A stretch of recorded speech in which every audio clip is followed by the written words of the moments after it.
Assalamualaikum warahmatullahi wabarakatuh. Di video kali ini saya akan mentutorialkan cara mengganti kampas rem belakang untuk motor Vario 125 ataupun 150. Pertama-tama kita buka dulu mur bagian leher knalpot menggunakan kunci 10T. Kemudian di bagian swing arm kita buka menggunakan kunci 14. Ada yang 3 biji, ada yang 2 biji supaya lebih mudah. Nah, seperti ini cara bongkarnya supaya tidak murag ya. Jadi kita buka dulu bagian mur yang di leher knalpot supaya tidak jatuh. Oke, kemudian kita buka baut swing arm menggunakan kunci 14. Kemudian mur roda kita buka menggunakan kunci 24. Nah, di sini mur rodanya ada sedikit macet tapi pakai impact langsung kebuka. Oke, setelah terlepas seperti ini kita kendorkan dulu bagian remnya ya. Kita kendorkan menggunakan kunci 14.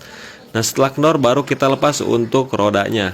Oke, langsung saja kita lepas bagian kampas rem ataupun pirodonya ya. Nah, di sini untuk pirodonya udah tipis banget. Kemudian kita buka untuk ganta remnya. Kemudian kita cek paha remnya harus lancar seperti ini. Kalau seret kita bongkar, kita kasih pelumas. Kemudian kita bersihkan dari bagian kotoran-kotoran. Bisa menggunakan air sabun, kompresor ataupun dikuas seperti ini. Nah, ini adalah kampas rem yang baru. Seperti biasa saya gerinda dulu pinggir-pinggirnya ini ya.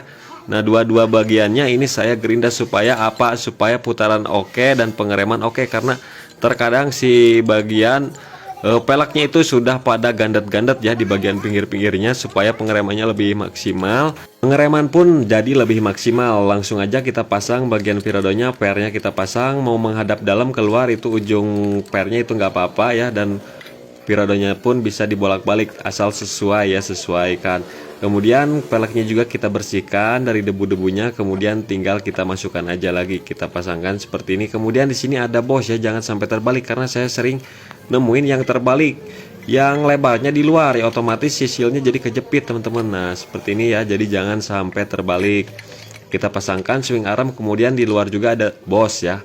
Nah, dan ini tidak ada ring, langsung saja dikencangkan menggunakan mur 24. Kita pasangkan baut 14 juga yang ada ringnya, jangan sampai tertukar juga dengan baut knalpot ya. Karena saya sering nemuin yang tertukar dengan baut knalpot, yang panjang ada di dalam, yang pendek ada di luar. Nah, kita kencangkan menggunakan manual saja seperti ini, secukupnya ya, nggak perlu kenceng-kenceng. Kemudian di bagian roda saya kencangkan menggunakan kunci torsi. Manual gak apa-apa, pakai kunci torsi juga gak apa-apa, itu terserah teman-teman semua ya. Yang penting cukup, gak terlalu kekencangan, gak terlalu kendor. Nah, cara pengencangannya saya standar satuin ya, biar si rodanya itu nempel ke tanah. Jadi saat pengencangan itu lebih mudah. Kita tahan rodanya menggunakan kaki, kemudian saya torsi di angka 115 Nm sekali jetrek. Udah, ini udah kencang ya teman-teman. Tinggal kita pasang bagian pernya. Nah, bagian pernya untuk motor Honda itu ada di atas ya, bukan di selang remnya. Kalau yang ada di selang rem itu motor Yamaha, kalau Honda itu ada di atas, di crankcase ya, ke paha rem. Jadi jangan sampai salah ataupun keliru, karena saya sering nemuin kok motor Honda disimpan pernya di selang remnya ya, itu salah. Oke, kemudian tinggal kita kencangkan lagi murnya, kemudian tinggal kita cek rem apakah udah cukup atau enggak. Kalau misalkan terlalu jauh tinggal kita setel lagi. Nah, setelah oke tinggal kita pasang knalpot. Nah, kita paskan dulu ya di bagian depan, masukin dulu ke bagian headnya. Kemudian setelah masuk bautnya kita tahan dulu nih di sini menggunakan baut 14 ya, kita tahan supaya lebih mudah. Setelah itu baru kita kencangkan ya di bagian depan, kita pasang mur 10 ya supaya lebih mudah. Jadi kita ngencenginnya yang bagian depan dulu, jangan yang belakang dulu. Kalau misalkan kita ngencengin bagian yang belakang, nanti si bagian depan itu bakalan renggang ya.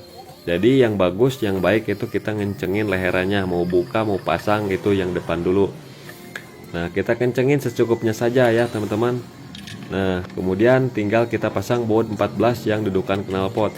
Nah, di sini saya untuk kunci T yang depan itu saya menggunakan yang pendek. Kalau misalkan teman-teman pakai kunci T yang agak panjang, teman-teman bisa sambil di standar 1 dan standar 2. Jadi motornya agak disenderin supaya lebih mudah saat pengencangan ataupun pembongkaran. Oke teman-teman, ini udah kencang. Kemudian kita cek putaran roda, remanya.